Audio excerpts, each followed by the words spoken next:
보여도 내주시겠지만 저희가 기획한 거 자체가 이제 사실은 무대에 다 올려서 시연하면 좋은데 거기에 이제 뭐 기술적으로 많이 알고 계시니까 그런 것도 좀 체크해서 중간중간 이야기 좀 해주시면 좋을 것 같습니다. 쇼케이스 일정 한번 제가 보여드릴 테니까 그거 보시고 뭐 이렇게 바꿨으면 좋겠다, 시간이 부족할 것 같다, 이런 거 먼저 얘기 좀 하시죠. 이 시간 테이블대로 아마 갈 것 같은데요. 오후 1시 반에 이제 시작을 합니다. 이제 1시 50분부터가 이제 콘텐츠 소개하고 1차 시연하는 전문가 추천 종목 하나가 이제 들어가는 거예요. 그래서 한 번 할 때 한 종목이 2시부터 2시 50분까지니까 50분밖에 안 돼요. 한 종목 가지고. 그래서 뭐 종목 소개하고 시연하고 하기가 생각보다 시간이 그렇게 빨리 갈 것 같아요. 그래서 하루에 2종목 하면 되고, 저희는 쇼케이스 날 그 뭐 180석 이상 이제 막 좀 이렇게 사람들이 진짜 물밀듯이 오게끔 하는 게 제일 목표고, 여기 기관도 똑같은 생각을 갖고 있거든요. 현장 설명을 좀 간략하게 드리자면, 아직 저희가 무대 시안이 나오지는 않았어요. 여기 무대에서부터 끝에까지 32m 정도 나오고, 폭은 20m가 조금 20m 정도가 됩니다. 근데 여기가 문제가 뭐냐면, 여기가 이제 다 기둥이 있어요. 기둥이 있어가지고 현장에서 보면은 그렇게 커다란 웅장함은 사실은 없는 게 단점입니다. 지금 보시면은 저희가 무대 시안을 가장 비슷한 느낌의 무대 시안이 이런 느낌인데요. 여기가 원래 기존 무대가 있습니다. 그 바닥에 단이 있는 무대가 있는데 저희는 그 무대를 사용을 하지 않고요. 출입구로 들어가면 여기가 이제 메인 정면 무대가 돼서 가로형으로 가는데요. 이렇게 3면이 전체로는 안 되고, 아마 하게 되면, 구성을 하게 되면 여기서부터 이 정도씩 나와서 좌우 8m, 그 다음에 정면은 20m 정도 나올 것 같습니다. 근데 그 소방법이라든지 비상구가 있어가지고 아마 저희가 정면으로 하면 18m가 있고 좌우로 8m 정도씩 그렇게 나오고, 무대도 역시 바닥도 그렇게 되면은 한 15m 정도의 높이는 한 4.5m 그 정도 될 것 같습니다. 여기가 우측면, 정면, 좌측면 이렇게 해서 D급자가 횡자 형태로 갈 예정입니다.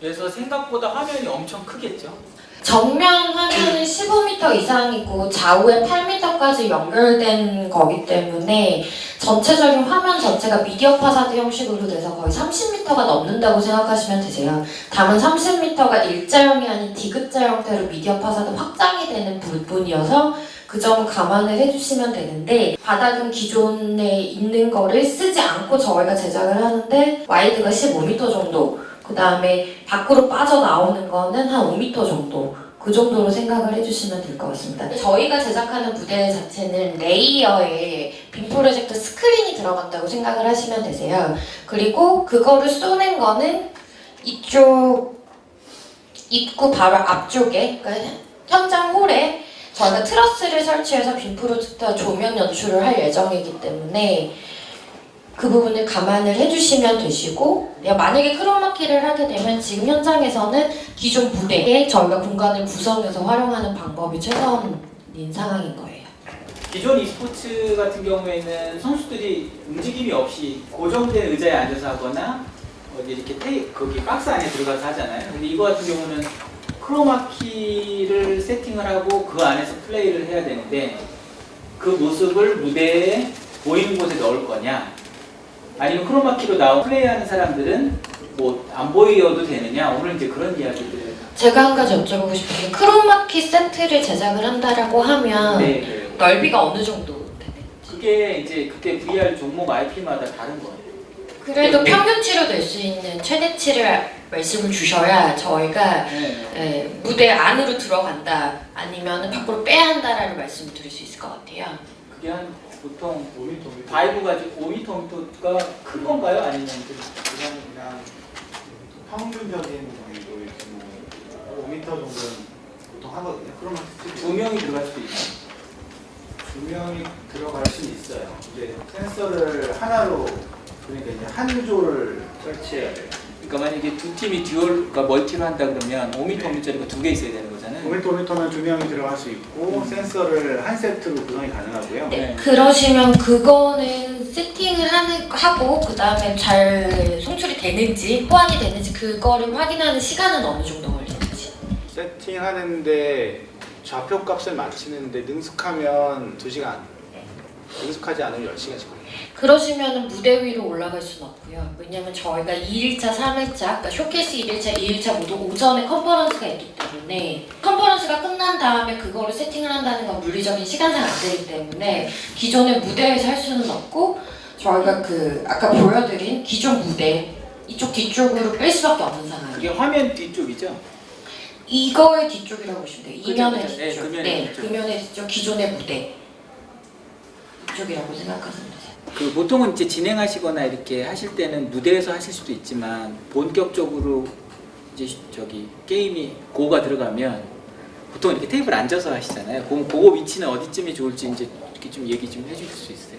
보통 일반적인 저런 중계석의 위치나 이런 것들은 그 저희가 정하는 게 아니라 네네. 그 PD나 그 관계자들이 전체 무대 동선을 짜고 거기에서 어떻게 하면 뒤에 백과 이런 것들을 다 최대한 예쁘게 만들어서 그 저희는 사실 화면만 보고 중계를 하기 때문에 위치가 어디든지 상관은 없어요. 직사각형은 깊은 형태인데 네 맞아요. 지금 한쪽을 하수 쪽을 저쪽으로 다 쓴다고 하면 네. 그리고 무대가 10m가 나오게 되면 거의 객석이 있는 자리가 없네요.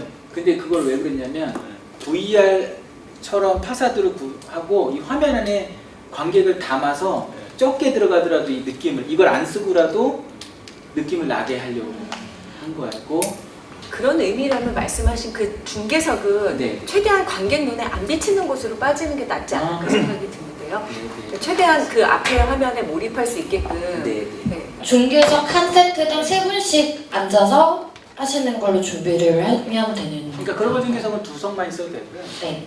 그리고 글로벌 중계석은 어차피 그쪽 중계하시는 분들은 무대로 나올 일이 없기 때문에 네. 동선은 뭐 뒤쪽에 하셔도 되고 네네. 여기 계신 분들은 중계석도 들어가시고 무대도 또 설명도 하시고 이럴 일이 있기 때문에 동선이 좀 짧게 왔다 갔다 하셔야 될 수 있으니까 여기 보시면 지난번 우리 아카데미아 1차 했을 때 나왔던 종목들 그 구분 보시면 이제 레이싱 게임인지 뭐 액션 게임인지 스포츠 게임인지 쭉 나와 있고요. 비트세이버는 뺄 수는 없을 것 같아요. 저기 지금 13회나 돼 있고 그래서 비트세이버 그 강성 매니저님 지금 우리 준비하고 있는 거 있죠? 네, 권희슬 아나운서님 얘기했습니다. 샹같이 쓰는 거 있잖아요. 그 유튜브 올리신 분께 제가 직접 이제 메시지를 보냈어요. 어떻게 그렇게 만들었냐. 사이트를 하나 보내주셨는데 이게 유럽에 있는 곳이더라고요. 그래서 저희가 시간이 없다 보니까 저희가 알고 있는 업체에 일단은 제작을 의뢰를 했고요. 가능하면 빠르게 만들어서 마감을 할 수 있도록 제가 부탁을 좀 드리고 있어요. 비트세이버를 하고 나서 카트라는 시뮬레이터가 올라가야 되거든요. 그게 어떻게 올리실 건지 이런 것들이 10분 안에 절대 해결이 안 되는 근데 하루에 2개면 2개를 아예 무대에 세팅해놓고도 할 수 있다고 저희는 생각을 한 게 무대가 한쪽에- 워낙 넓기 때문에 그냥 아예. 그러면 가능해요. 예. 그래서 2종목 이상 올리는 건 저는 좀 어렵다고 생각했고 중간에 있는 종목은 그냥 영상 위주의 시연으로 저희는 대체하려고 했거든요. 사실 마리오 카트 같은 경우에는 레이싱 게임인데 VR을 염두에 두고 만든 게임이고 폴데카스는 사실은 일반 그냥 모니터 보고 하거나 집에서 해도 되는 게임이거든요. 굳이 이 HMD 기기를 쓰고 할 이유가 전혀 하등의 이유가 없는 게임이에요. 그런 게임들을 하는 것보다는 지금 여기 어차피 뭐 어떤 게임을 선정하냐 게 중요한 게 아니고 VR이 e스포츠가 가능하냐 가능하지 않냐를 어떤 만드는 거라면 제가 볼 땐 좀 VR의 어떤 성격이나 이런 것들을 잘 드러낼 수 있는 종목들을 선정하는 게 제가 볼 때 어떨까라는 생각이 들거든요. 저는 반대로 생각합니다. 플레이하는 입장에서 굉장히 다릅니다. 조금이라도 레이싱을 좋아하시는 분들은 트리플 모니터 한 번쯤 생각해 보셨을 거예요. 그게 VR이 없었기 때문에 트리플 모니터를 생각했던 거고요. VR이 가능해지면서 트리플 모니터 같은 게 필요 없어진 거죠. 물론 조금 아직 해결해야 될 문제가 뭐 멀미라든지 레이턴시에서 오는 그런 뭐 화질이 깔끔하지 못한 부분, 뭐 정밀한 컨트롤을 해야 되는데 그 부분에서 0.0 몇 초 그런 시간 차이가 나는 부분, 이런 부분들이 아직 기술적으로 해결은 돼야 되지만 충분히 VR로서의 콘텐츠의 가능성은 있다고 저는 보거든요. 프로젝트 카스토는 그때 봤는데 사실 이게 그 선수들의 그 시각도 중요하지만 쇼케이스다 보니까 여기에 온 손님들이 되게 재밌게 느껴야 되는 그런 요소가 중요하거든요. 근데 프로젝트 카스토는 저는 보는 입장에서는 좀 사실 제가 그때 지루했는데. 중계를 했었거든요. 맞아 하셨죠 네. 그때. 아 맞구나. 그때 사실 호응이 가장 좋았던 게 조금 이제 캐주얼하고 이렇게 약간 좀 역동적인 걸 좀 많이 선호하더라고요. 그래서 사실 프로젝트 카스 2는 워낙 전문적이기도 하고 생각보다 정적이었어요. 보통 레이싱 게임 하듯이 그 트랙을 이렇게 가는 거니까 그래서 저는 마리오 카트를 말씀드렸던 마리오 거예요. 카트는 재밌어요. 네, 캐주얼 하면서도 볼거리가 많고 어쨌든 레이싱 게임 중에 할 거면 이게 낫겠다라는 거였는데 아, 말씀하신 것처럼 지루할 수 있을 것 같아요. 그냥 슝슝. 이게 플레이어 입장에서는 또 약간 생동감 있고 네, 네. 실제로 사이드 밀어보고 이런 게 약간 생동감이 있을 수 있는데 보는 입장에서는 많이 좀 아니더라고요. 이거는 사실 그냥- 쇼케이스라 보는 입장이 중요하거든요. 네, 그래서 그게 좀 많이 약했던 것 같아요. 네. 저희가 좀 체크하거나 놓친 거 있으면 언제라도 저희 뭐 이용건 부장이나 저한테 좀 메일로나 뭐 카톡으로 주시고 아 요거 너네 좀 놓치고 하는 것 같아. 요거 좀 체크해야 되지 않아? 이런 거 있으면 좀 말씀해 주세요. 오늘 요거 정리된 거 가지고 작가님하고 몇 분은 제가 따로 연락드려서 오늘 정한 내용으로 최대한 가려고 노력을 할 건데 저희가 현실적인 문제가 되게 많아서 살짝 바뀔 수도 있는데요. 그 부분은 좀 이해해 주시길 바라고 그렇게 준비해보도록 하겠습니다. 예 마무리하겠습니다. 네. 고생하셨습니다. 지금까지 e스포츠는 선수들이 게임하는 모습만 봤는데 이제 VR과 결합하면서 선수들이 직접 활동하는 그런 모습을 볼 수 있게 돼서 저도 많이 기대가 되고 있습니다. VR과 e스포츠가 함께 한다면 어떤 그림이 나올지 저도 프로게이머 입장으로서 굉장히 많이 기대가 되는데요. 이번 쇼케이스 많은 분들이 함께 하셔서 같이 즐겨주시면 굉장히 재밌을 것 같아요.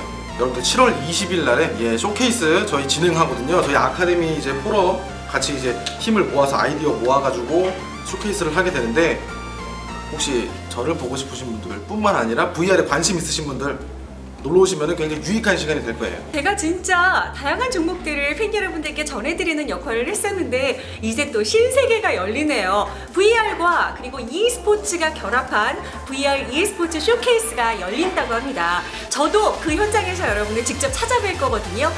많은 분들이 VR을 글쎄요 경험해보신 분들도 있으실 거고 그렇지 않으신 분들도 있으실 텐데 VR로 어떻게 e스포츠가 가능할지 많은 분들 궁금해하시죠? 직접 현장에 오셔서 그 다양한 경험들 직접 한번 체험해 보시길 부탁드리겠습니다. 많이 들어오세요.